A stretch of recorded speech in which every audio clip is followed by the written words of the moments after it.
네, 오늘 본문은 요한복음 3장 16절입니다. 교회에 나오는 사람으로서 요한복음 3장 16절을 모른다면 간첩이죠. 네.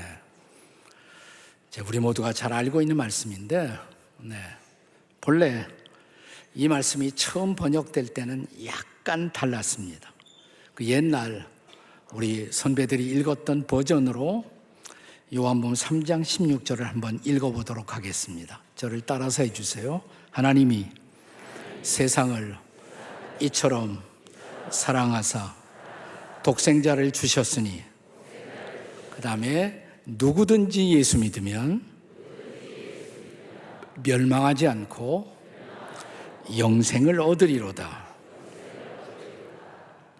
그 옛날에는 교회 나오면 이 말씀을 잘 익히기 위해서, 왜냐하면 이것이 성경의 핵심이고 이번 전체 주제가 복음은 축제입니다 그랬는데, 복음의 핵심, 복음의 에센스를 요약하고 있는 성경 중의 성경 말씀이거든요. 그래서 이 말씀을 잘 익히기 위해서 우리의 선배들이 재미있는 고안을 했어요. 그래서 여러분 다 생각나시는 분들이 많겠지만, 주일학교 같은 데서 어린이들에게 혹은 어른들에게도 이 말씀을 익히기 위해서 이 말씀에 있는 숫자를 표현하면서 이 말씀을 암기하도록 했습니다. 자, 저를 따라 다시 한번 해보세요. 하나님이, 이렇게 손을 표시하면서 하나님이, 그 다음에 세상을, 그 다음에 이처럼 사랑하사 독생자를 주셨으니 누구든지 예수 믿으면 멸망하지 않고 그 다음에 영생을 얻으리로다. 그 다음에 요자를 만들어요. 요한복음 3장 16절 말씀. 쉽죠? 여러분 이걸 노래로 배우신 분들도 많이 생각이 날 거예요. 어떤 분은 처음 배우신 분도 있고. 쉬워요. 한번 불러봐요. 하나님이, 이렇게 다 같이 시작. 하나님이 세상을 이처럼 사랑하사 독생자를 주셨으니 누구든지 예수 믿으면 멸망하지 않고 영생을 얻으리로다. 요한복음 3장 16절. 잘했습니다.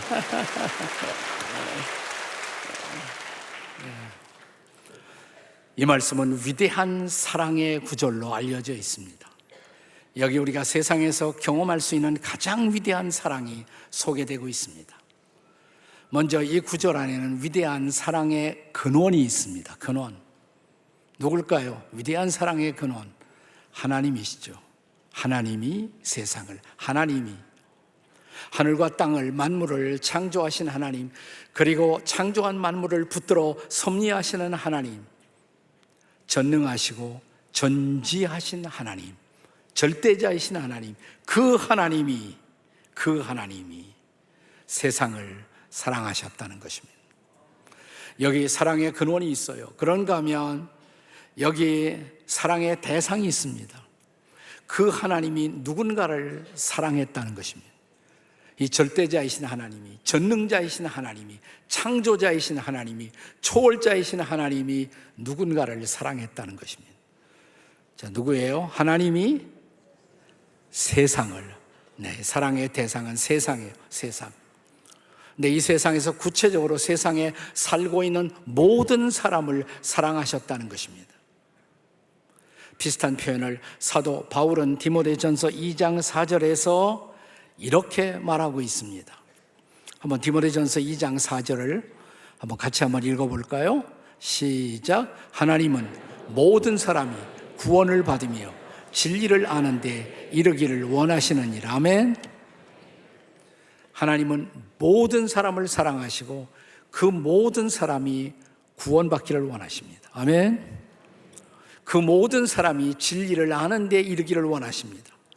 그리고 진리를 믿고 구원받아 하나님의 놀라운 은혜의 대상이 되기를 소원하신다는 거예요. 자, 하나님이 사랑하신 대상, 이 세상, 물론 이 물리적인 세상, 지구도 사랑하시겠지만 세상에 있는 사람들, 하나님을 따라 지음받은, 제가 어제 저녁 하나님의 형상의 의미를 같이 나누었습니다. 하나님을 따라 지음받은 놀라운 인간, 우리가 자식들에 대한 거의 본능적이고 맹목적인 사랑이 있잖아요. 왜 그래요? 내가 낳았으니까 그래요. 나를 닮아서 그래요. 보기만 해도 신기해요. 네. 자, 하나님도 마찬가지. 하나님이 세상에 있는 사람들을 이처럼 사랑하사, 그리고 그 세상에 있는 사람 중에 바로 나를 사랑하셨다는 것입니다. 이 수많은 사람들, 70억이 넘는 이 수많은 사람 가운데 하나님은 나에게 관심을 갖고 나를 사랑하셨다는 것입니다. 여기 위대한 사랑의 대상이 있습니다. 세상입니다. 세상 속에 살고 있는 나입니다. 나를 사랑하셨다는 거예요. 그런가 하면 이 위대한 사랑의 구절에는 이 위대한 사랑의 실천이 우리에게 보여지고 있습니다. 위대한 사랑의 실천, 하나님이 그 사랑을 어떻게 실천하셨는가, 어떻게 실행하셨는가. 하나님이 세상을 이처럼, 그리고 이어서 구체적으로 이처럼이 무엇인가를 설명해요. 독생자를 주셨으니, 하나님에게는 유일하신 아들이 계십니다. Only begotten Son, 유일하신 아들, 독생자. 우리가 그분의 이름을 예수 그리스도라고 말합니다. 그 독생자를 우리에게 주셨다는 것이에요. 하나밖에 없는 아들을 내어주셨다는 것입니다. 그 말은 우리에게 모든 것을 내어주셨다는 의미입니다. 하나밖에 없는 것을 내어주셨으니까 생각해 보세요. 하나밖에 없는 그분을 내어주신 사랑, 얼마나 놀라운 사랑이겠습니까? 한국교회 초대교회는 이런 스토리가 있습니다. 어떤 목사님 두 분이 절친이신데 한 분은 아들이 5이나 있어요. 한 분은 자식이 없습니다.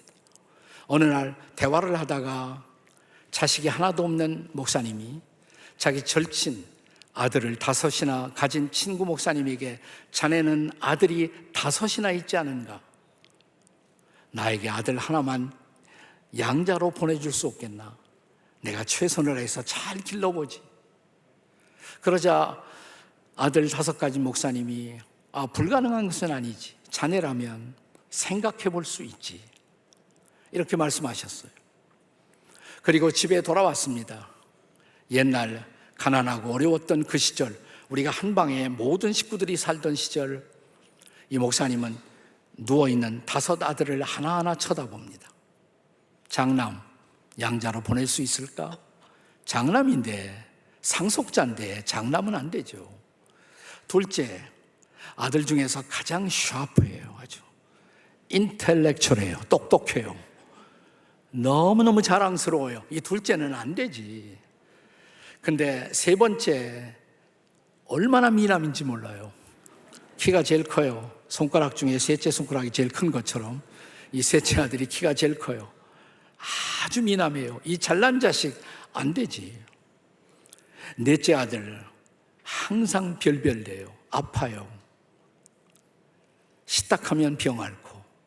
이 불쌍한 자식은 절대로 안 되지. 그리고 보니까 하나밖에 남지 않았어요. 저 막내 귀여운 자식. 5 중에 하나도 자기 친구에게 양자 보낼 자식이 없었다고 생각한 그날 밤, 이분은 하나님의 사랑을 생각했대요. 요한복음 3장 16절, 하나님이 세상을 이처럼 사랑하사 독생자를 주셨으니. 이 독생자를 주셨다. 이 주셨다는 말은 본래 십자가에 내어주셨다는 뜻이에요. 죽음의 자리에 자기의 외아들을 내어주셨다는 거예요. 왜요?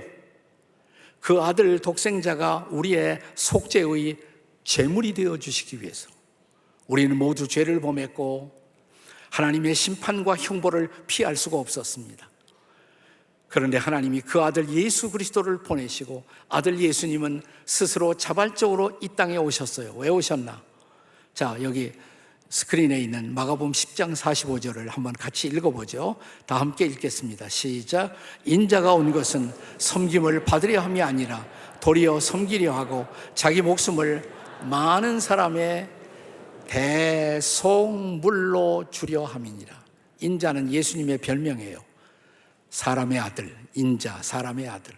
그는 하나님의 아들이신데 사람의 아들이 되어 이 땅에 오신 이유, 자기 목숨을 많은 사람들의 대속의 제물로, 속죄의 제물로, 우리가 받을 형벌, 우리가 받을 진노, 우리가 받을 심판을 그분이 대신 받고 우리는 용서받고 구원받을 수 있도록 속죄의 제물이 되기 위해서 그분이 십자가에 내어주신 바 되었다는 것입니다. 이 독생자를 내어주신 것, 이것은 하나님의 모든 것을 내어주신 것이에요.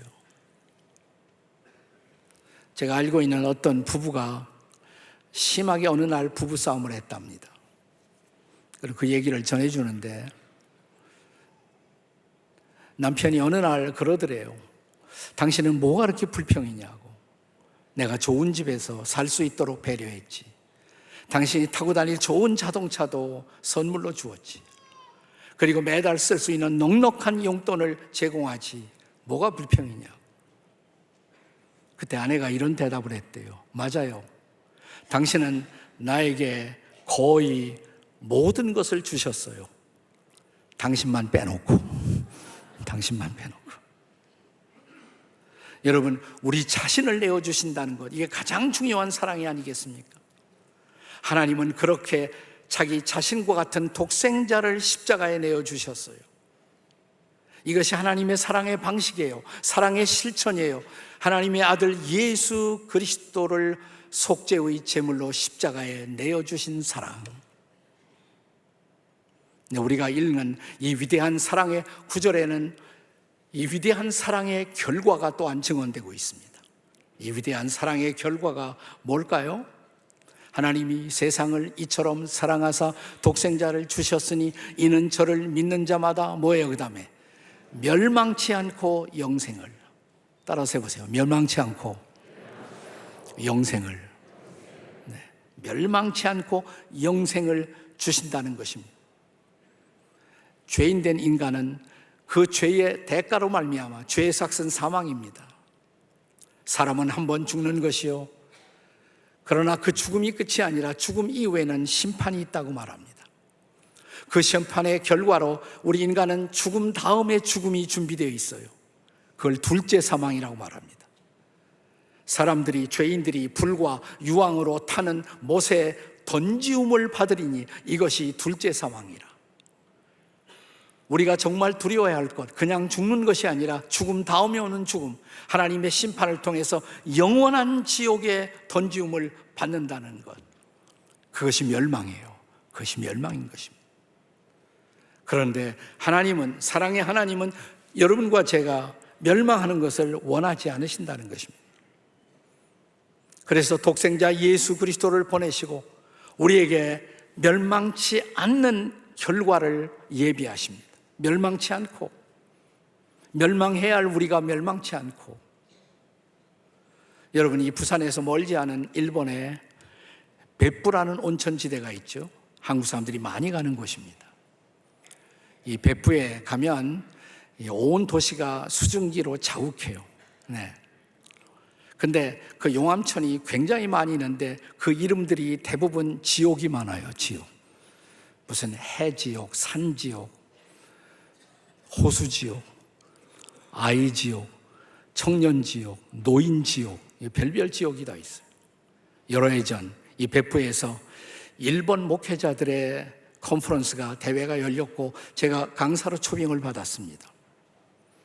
그런데 호텔에서 열리는 이 수양의 기간 동안에 일본 목회자들의 중요한 토론의 주제가 뭐냐면, 어떻게 일본 교회가 전도하는 교회가 될 수가 있는가. 특별히 그분들은 한국과 비교를 합니다. 한국 교인들은 그래도 열심히 전도하는데 왜 일본 교인은 도무지 전도를 못하고 있는가. 토론을 열심히 하시더라고요. 근데 나중에 발표하는 데 보니까 결론은 제가 짐작한 뻔한 것이었어요. 네. 일본 분들이 아주 남들에게 민감하잖아요. 내가 남에게 폐 끼치지 않을까, 불편을 끼치지 않을까. 세상에서 남들에게 가장 민감한 사람, 일본 사람들이에요. 세상에서 남들에게 가장 민감하지 않은 민족, 우리 대한민국 사람들입니다. 네. 그래서 굉장히 폐를 끼칠까봐 조심하고 염려하고, 그러다 보니까 전도를 못해요. 혹시 내가 아무나 말 걸었다가 폐가 되지 않을까, 실례가 되지 않을까, 전도를 못하는 거예요. 마지막 폐회 예배 시간에 제가 마지막 설교를 하면서 저는 일본 목회자들에게 이런 도전을 했던 것을 기억합니다. 제가 여기 와 보니까 정말 용암천이 많은데 대부분 그 용암천의 이름이 지옥이었습니다. 여러분, 이런 광경을 상상해 보십시오. 어느 날 술에 취한 한 사람이 비틀거리며 저 펄펄 끓고 있는 용암천을 향해서 걸어가고 있다고 가정하십시다. 우리는 그분에게 실례가 되지 않기 위해서, 그분에게 폐해를 끼치지 않기 위해서 그가 저 펄펄 끓는 용암천으로 걸어가도록 그대로 버려두어야 할까요? 아니면 조금 실례가 되지만, 조금 불편함이 되겠지만 이 술 취한 사람의 길을 가로막고 안 돼요, 그대로 가시면 죽어요 라고 그 사람을 돌이켜 세우는 것이 더 필요할까요? 여러분들은 예의를 따라가겠습니까? 사람을 구하겠습니까? 오늘 우리가 이웃들을 전도해서 오신 분들도 조금 불편했지만 그분을 살리기 위해서, 구원의 길로 인도하기 위해서 그리로 가시면 안 된다고 돌이키셔야 돼요. 성경이 강조하는 중요한 명령, 회개하라, 돌이키라 이 말이에요. 가던 걸음을 돌이키라고. 그대로 가시면 심판이라고, 그대로 가시면 멸망이라고. 그것이 기독교의 복음이에요. 멸망치 않고 그 대신 하나님은 영생을 준비하십니다. 영원한 생명. 한번 따라서 해보세요. 영원한 생명. 여기 영원한 생명이라고 할 때 생명이란 단어는 단순히 생물학적인 생명, 물질적인 생명, physical life를 뜻하지 않습니다. 히라보에는 physical life를 뜻하는 단어가 있어요. 육체적 생명. 그걸 bio, bio, S자 붙이기도 하고 bios, bio. 우리가 요즘 바이오 시대라고 그러잖아요. 생물학적인 여러 가지 도구들이 발명되고 있습니다. 근데 육체적 생명, 그건 바이오예요. 바이오. 육체적 생명은 어느 날 이 땅에서 끝날 것입니다. 근데 하나님이 우리에게 선물로 준비하신 생명, 여기 영원한 생명, 영생이라고 말할 때 영원한 생명은 바이오가 아니고 히라보에서, 성경 원어에서 조에라는 독특한 단어가 쓰여집니다. 조에. 한번 따라서 해보세요. 조에. 그것은 그대로 번역하자면 spiritual life예요. 영적인 생명이에요. 육체적 생명이 아니라 영적인 생명. 그것은 사실은 하나님의 생명이에요. 우리가 예수를 믿을 때 우리의 죄는 용서받고 하나님의 선물인 영생을 선물로 받습니다. 영적 생명을, 하나님의 생명을. 이 생명 안에는 하나님의 기쁨이 있어요. 이 생명 안에는 하나님의 거룩함이 있어요. 이 생명 안에는 하나님의 놀라운 환희가 있어요. 여러분, 육체적 생명은 언젠가 끝나요. 근데 육체적 생명이 끝나도 계속될 수 있는 생명, 영원한 생명. 그리고 비단 그것은 육체적 생명이 끝날 때만 주어지는 생명이 아니라 예수님을 믿는 순간, 예수님을 초청하는 순간, 예수님을 받아들이는 순간부터 우리 안에서 시작되는 생명, 조에, 하나님의 생명, 영원한 생명이 우리 안에 주어집니다. 하나님의 생명이 주어지면 하나님을 아버지라고 부르게 돼요.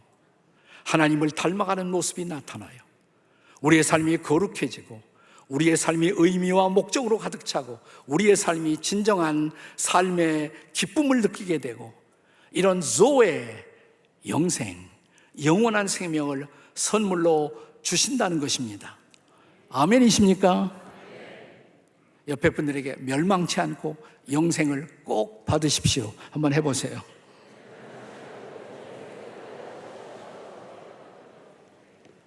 뭐 어떻게 그렇게 될 수 있어요? 어떻게? 여기 이 구절 안에는, 위대한 구절 안에는 위대한 사랑의 경험의 방편이 소개되고 있습니다. 어떻게 이런 사랑을 경험할 수가 있나? 하나님이 세상을 이처럼 사랑하사 독생자를 주셨으니 그 다음에 이는 저를 믿는 자마다, 혹은 누구든지 예수 믿으면, 그게 해답이에요. 예수 믿으면 멸망치 않고 영생을. 예수 믿으면 되는 거예요. 예수 믿으면. 예수 믿는 것이 해답이에요. 아멘. 따라서 예수 믿는 것이 해답입니다. 예수 믿는 것이 열쇠입니다. 자, 옆에 사람에게 해보세요. 예수 믿는 것이 해답입니다. 예수 믿는 것이 열쇠입니다. 제가 일본 이야기를 했는데 일본 얘기 하나만 더 하겠습니다. 일본의 동경에 가면 가장 번화스러운 거리, 긴자라는 거리가 있잖아요. 긴자. 이 긴자 거리 안에 유서 깊은 호텔 하나가 있습니다. 동경 제국 호텔, 임페리얼 호텔.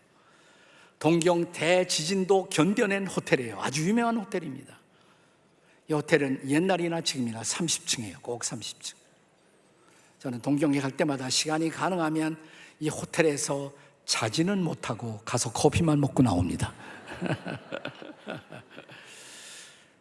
미국의 유명한 사업가 세 사람이 일본을 방문해서 이 동경 제국 호텔에 숙박하기로 했습니다. 미리 37에다가 방을 정했어요. 30층. 좀 잘 구경하고 싶어서. 그리고 마침내 일본에 와서 이 호텔에 투숙하게 된 3명의 사업가는 이제 방에다가 자기의 모든 캐리어를 집어넣고 저녁 시간 식사를 밖에 나가 하기로 했습니다. 긴자거리에 식사를 하고 또 밤거리에 야경도 둘러보면서 호텔로 다시 들어오면서 세 사람은 이렇게 말합니다. 우리가 호텔에 들어가서 우리 방 30층에 올라가서 보면 환상이겠지? 멋있겠지? 자, 호텔에 도착했어요. 근데 호텔에 사고가 났어요. 정전사고가 났어요. 엘리베이터가 움직이지 않는다는 것입니다. 호텔 측에서는 계속 양해를 구합니다. 스미마생 하면서 죄송합니다. 참 죄송합니다. 방법은 2가지밖에 없는데 프레시 드릴 테니까 가지고 30층까지 올라가시던가, 아니면 1층에다가 간이 침대를 준비했으니까 불편하지만 여기서 주무시던가. 세 사람이 의논을 합니다. 우리가 여행하면서 30층에 올라가는 것도 하나의 좋은 추억이고 경험이 될 수가 있지 않겠느냐고. 올라가자. 근데 그 중에 한 사람이, 우리 세 사람이 30층을 올라가니까 지루하지 않도록 한 사람이 10층씩 맡아 올라가는 동안에 스토리를, 이야기를 하기로 하자. 첫 번째 사람은 자기가 알고 있는 모든 어린 시절의 이야기, 아빠에게, 엄마에게, 할아버지, 할머니에게 들었던, 그리고 동화에서 들었던 모든 차일드 스토리를 하기로 했어요.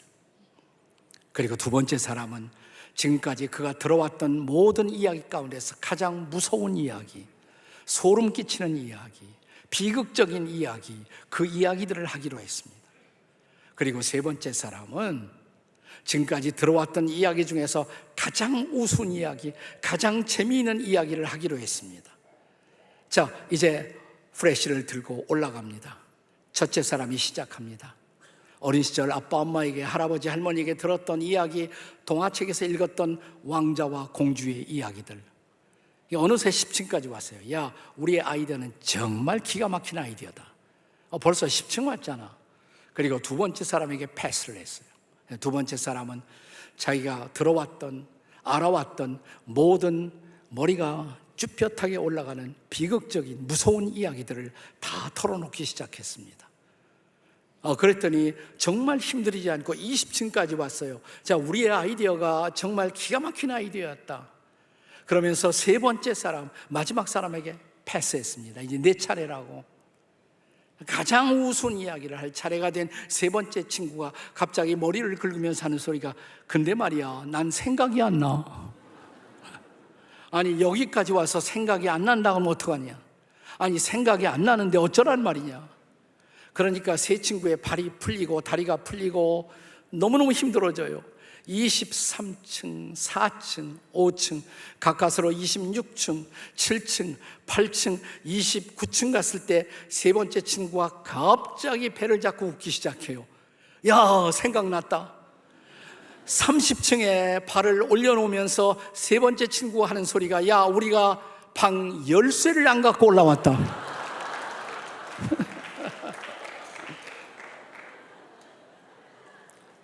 여러분, 이게 인생이에요. 인생.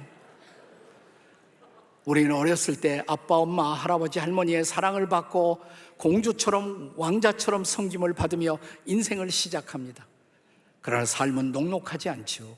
살아가면서 우리는 낮과 밤을 경험하고 슬픔과 기쁨을 경험하고 고통과 환희를 경험하면서 살다 보니 벌써 인생에서 마지막 삶을 정리해야 하는 신호들이 오기 시작합니다. 머리가 허해지고 저처럼.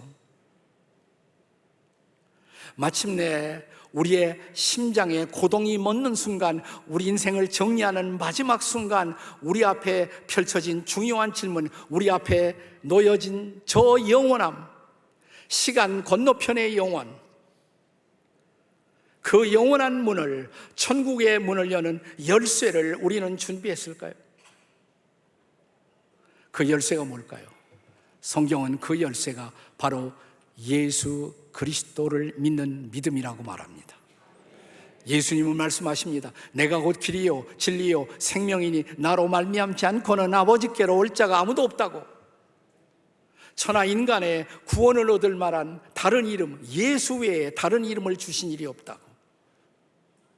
그가 이 세상에 태어날 때 천사는 이렇게 메시지를 전했습니다. 아들을 낳으리니 이름을 예수라 하라. 예수스. 이는 그가 자기 백성들을 죄에서 구원할 자임이라. 예수의 뜻이 구원이에요.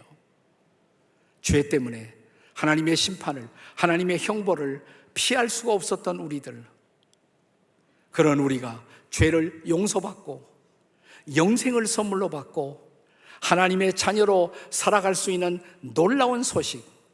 그래서 성경은 말합니다. 영접하는 자, 곧 그 이름을 믿는 자들에게는 하나님의 자녀가 되는 권세를 주셨다고. 다 같이 읽어봐요. 시작. 영접하는 자, 곧 그 이름을 믿는 자들에게는 하나님의 자녀가 되는 권세를 주셨으니 아멘이십니까? 예수님을 영접하셨나요? 아직도 예수님을 모르고 예수님을 자기의 마음문 바깥에 세워두고 사는 사람들에게 성경은 이런 복음의 소식을 전합니다. 볼지어다 내가 문 밖에 서서 두드리노니. 우리의 마음 문을 예수님이 두드린다는 거예요. 내 음성을 듣고 예수님의 음성을 듣고 예수님의 말씀을 듣고 문을 열면 내가 그에게로 들어가 예수님이 우리 안에 찾아오세요. 그분과 우리의 교제가 시작돼요. 그분이 주신 새 생명의 씨앗이 자라나요. 영생이 자라납니다. 하나님의 기쁨이, 하나님의 거룩함이, 하나님의 놀라운 삶의 비밀이 내 안에 펼쳐져 가기 시작합니다. 그래서 그분은 오늘도 여러분과 저의 마음 문을 두드리고 계십니다. 이 축제는 바로 여러분이 마음의 문을 열고 그리스도를 영접할 수 있도록 돕기 위한 축제인 것입니다. 그냥 이렇게 하시면 돼요. 누가 와서 여러분의 집을 문을 두드릴 때 우리는 단순하게 이렇게 묻습니다. 누구세요? 대답이 없으면 문을 안 열어요. 수상하면 문을 안 열어요. 내가 기다렸던 누군가가 문을 두드린다면 얼마나 반가워요. 우리가 우리의 마음을 두드리는 그분에게 묻습니다. 누구세요? 예수님은 두 가지로 대답합니다. 나는 너의 구주야. I am your savior. 너의 구주야. 그리고 나는 너의 주인이야. Lord, Master. 나는 너를 구원하고 내 삶을 평생 동안 인도할 수 있는 놀라운 주인이야. I am your 구세주와 주님, 구주와 주님. 얼마나 기다리던 분이에요. 예수님 오세요. 우리의 마음 문을 여는 순간 그분은, 예수님은 영으로 내 마음속에 들어오세요. 예수님의 영이 성령이세요. 그분은 내 마음 안에 오시자마자 영생의 씨앗을 심습니다. 내 안에 거룩함이 자라납니다. 하나님의 기쁨이 자라납니다. 내 안에 하나님의 나라가 펼쳐집니다. 영생이 펼쳐져요. 이 놀라운 삶을 경험하지 않으시겠습니까? 오늘 이 순간이 그 하나님의 영생을 경험하는 축제의 날이 되시기를 주님의 이름으로 축복합니다. 아멘. 기도하시겠습니다.